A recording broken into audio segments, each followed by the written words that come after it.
Imagine waking up tomorrow and the world's 911 line is disconnected. No global response for a new pandemic, no peacekeepers on a volatile border, no one coordinating food aid for a famine. According to UN Secretary General Antonio Guterres, that's not a movie plot, it's a potential reality. He's warning of an imminent financial collapse, saying the entire organization could run out of cash as early as this July. We see the UN as a permanent fixture, an institution of global power, but behind the scenes, its bank account is bleeding out. This isn't just a problem for diplomats. The stability this organization provides, however flawed, is the thin blue line separating a fragile global economy from chaos that could directly impact your savings and your security. The official reason is simple. Countries aren't paying their bills. But the numbers reveal something else entirely. What if this isn't an accident? This isn't a sudden storm. It's a slow-motion collapse that's been decades in the making. When the United Nations was forged from the ashes of World War II, its funding model had a fatal flaw. It was built on trust. The idea was simple. Every member nation pays its share, based on the size of its economy, to keep the lights on and the peacekeepers deployed. But what happens when the biggest members decide not to pay? You get a political weapon I call the sovereignty standoff. For years, powerful nations have used their dues as leverage. Don't like a resolution? Delay your payment. Want to force a change in policy? Squeeze the budget. It became a quiet, bureaucratic way to hold the entire global system hostage without firing a single shot.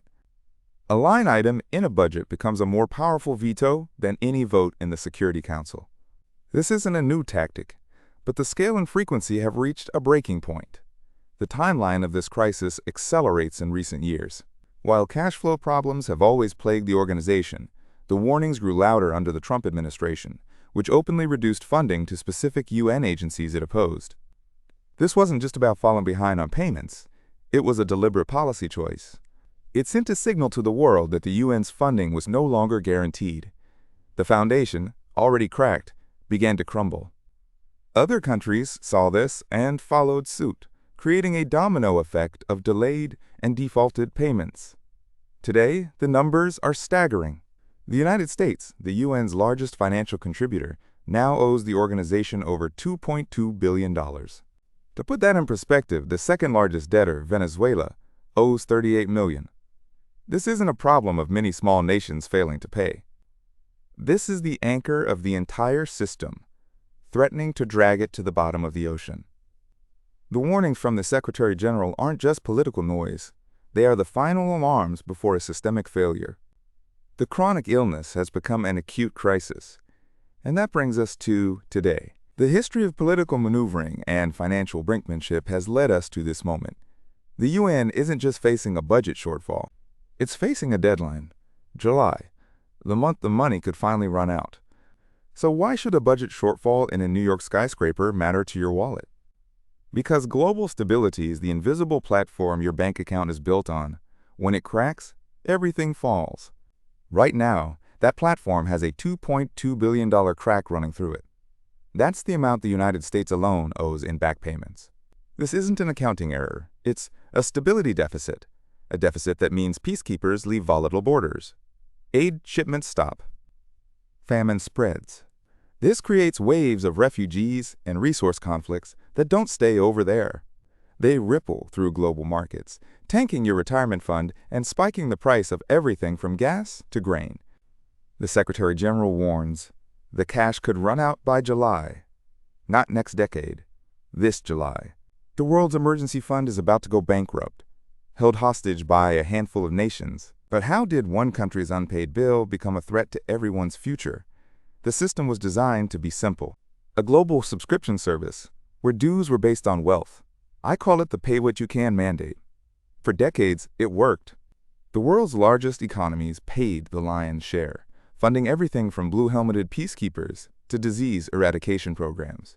It was the price of a seat at the table, the cost of maintaining a fragile world order. The core idea was that those with the most to lose from chaos should pay the most to prevent it.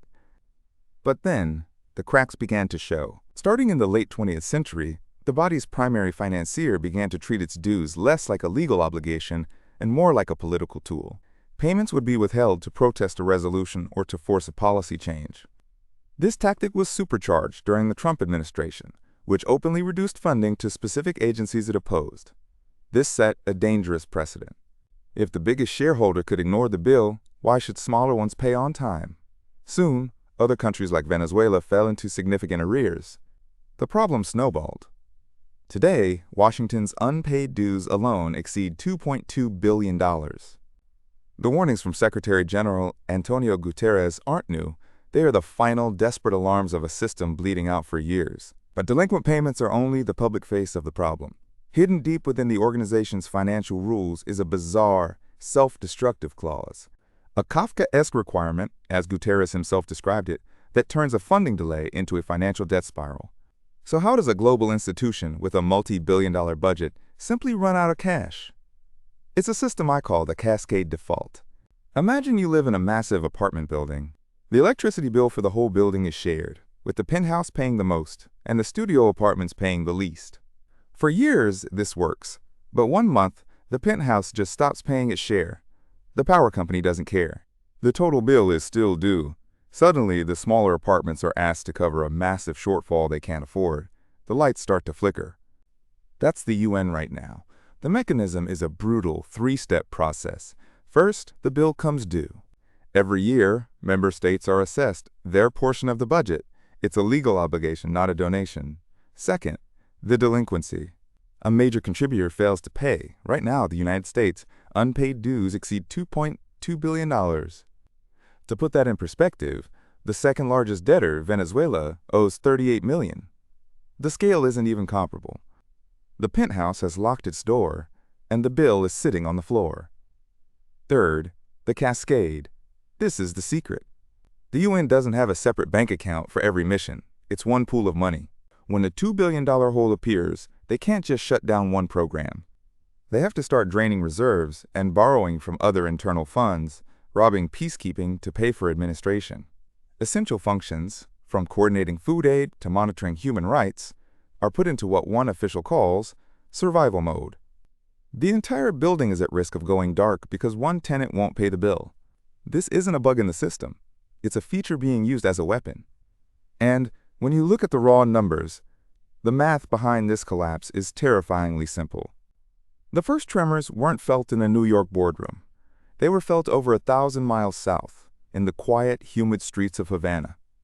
In early 2026, the United Nations issued a chilling warning. A humanitarian collapse was not just possible in Cuba, it was imminent. The immediate trigger was a geopolitical maneuver, an attempt by Washington to block critical oil supplies from reaching the island, threatening to plunge its 11 million people into darkness and silence. This is precisely the moment the global safety net is designed to catch a falling nation. But the net was full of holes.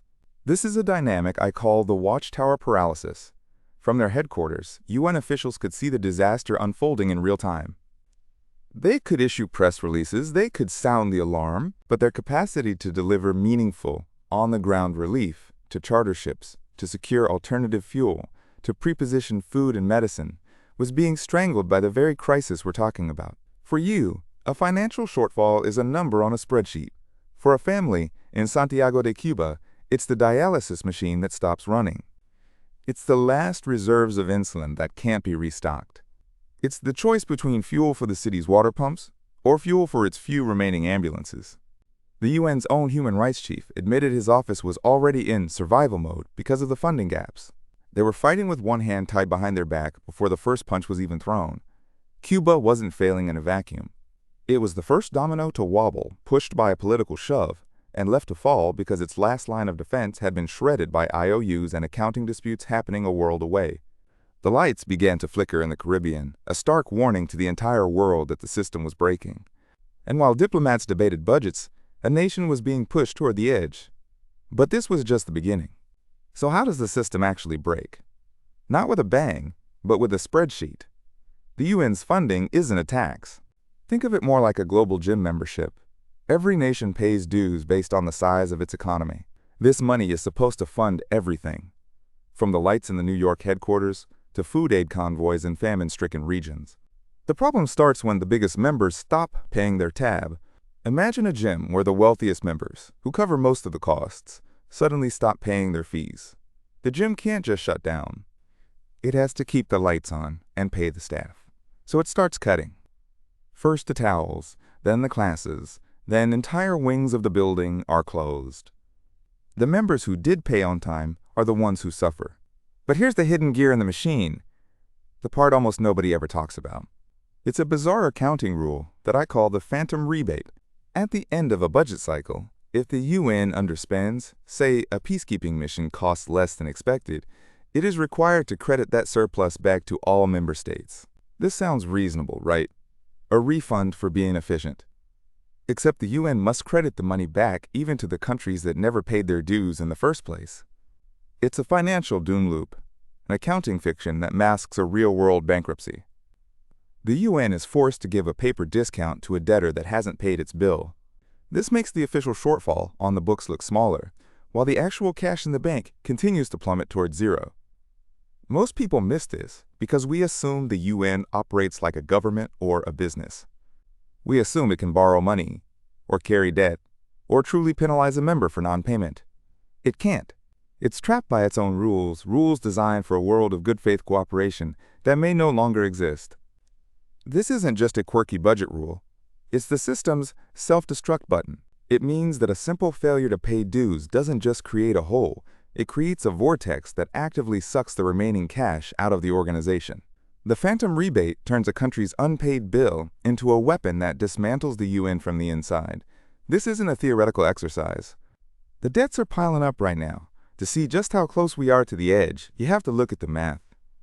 If the emergency in Havana was a localized earthquake, what came next was the tsunami. The warning didn't come from a remote field office. It came from the very heart of the UN's moral mission. The High Commissioner for Human Rights issued a stark statement. His entire global office was in survival mode. Think about what that means. The teams that investigate war crimes? Grounded. The observers who monitor elections for fairness? Their funding frozen. The advocates who pressure authoritarian governments to release political prisoners? Silenced. This is the playbook for a slow-motion shutdown, a strategy I call the mission starvation. You don't announce you're abandoning human rights. Instead, you just stop paying the bills. You let the budget shrink, year after year, until the world's conscience is staffed by a skeleton crew with a broken fax machine. The lights stay on, but nobody's home. This was the second, much larger domino. The lessons from the Caribbean crisis were ignored. The political paralysis that allowed one country's aid to be jeopardized was now crippling a core global function. Why? Because the system was designed to allow it. When the world's largest debtor owes over $2.2 billion, it creates a gravitational pull of dysfunction. For comparison, the second largest debtor at the time, Venezuela, owed $38 million. That's the difference between a leaky faucet and a burst dam. One is an annoyance, the other is a catastrophe that drowns everyone downstream. The failure wasn't a bug, it was a feature. The system allows powerful members to defund programs they dislike without a public vote, simply by withholding money. It's a quiet, bureaucratic veto. A line item on a spreadsheet in one capital city becomes a death sentence for an activist a continent away. The pattern was no longer just repeating, it was accelerating, moving from the periphery of the system right to its core. And here's where it gets personal. The hole in the UN's finances isn't just a number, it's a weapon. And right now, that weapon is pointed at the heart of global stability. Let's do the math. The total debt owed by the United States exceeds $2.2 billion. This isn't just a simple unpaid bill, it's what you could call the anchor deficit. One single account so massive, it threatens to drag the entire system to the bottom of the ocean. To understand the scale, let's compare it. The second largest debtor nation mentioned in the reports, Venezuela, owes $38 million. A significant sum, for sure, but the U.S. owes nearly 60 times that amount. 60. For every single dollar Venezuela is behind, the United States is behind by 60. This isn't a rounding error. It's a deliberate financial chokehold. Think of it like this. Imagine you live on a street where everyone chips in for private security. One mansion at the end of the block accounts for most of the security calls, but has stopped paying its dues entirely. Soon, the security company can't make payroll, the patrols stop, The entire street becomes vulnerable, all because the biggest house on the block decided the rules didn't apply to them. That $2.2 billion isn't just a figure on a spreadsheet. It pays for peacekeepers, body armor. It buys the grain that stops a famine.